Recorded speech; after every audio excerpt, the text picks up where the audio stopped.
Hey, it's Tuesday, the 8th December. You can see that there are 10 more days left until Christmas time and 4 more days of school of the quarter for this week, and then 2 days to make up any work that you have not turned in before from earlier in the quarter. Wednesday is the last day to turn in any work that you are missing from previous weeks. We'll still do a little bit of work in class except for Friday, but Wednesday's the last day for you to make up work. So be sure to get that in before the end of the day Wednesday, or your zeros in the gradebook will stay zeros. We're going to do an author study on Old Henry. We're going to read a short story, a Christmas short story, and it's by O. Henry. But before we read, we're going to find out some facts about him today. If we get done with that author study, we might actually go over some of the vocab from that.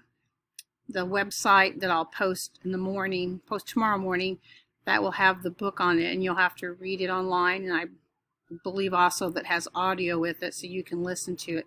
But for today, we're just going to do the author study. For social studies, you're going to keep on finding information about those prophets. You should have gone to page 91 in your textbook and picked 4 from that chart that's on page 91.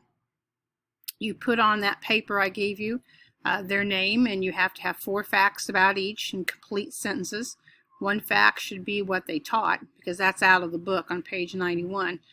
So you should have said, if you picked Jeremiah, you would say Jeremiah taught that, and then just write down what the book said that they taught. Then you have to go and use Google and search and find 3 more facts about them. But remember, write in complete sentences, but these are not facts like when he was born, when he died, who he's married to, when did he live. We want interesting facts that tell us something about them, so make sure that you do that. Okay? All right, I think that's it for today, for Tuesday. If you have any questions, you know to email me. Be sure and get that work turned in so you can get a grade, and I'm happy to help you. If you don't understand anything, just let me know. All right, have a great day, and let's get that work done. Bye.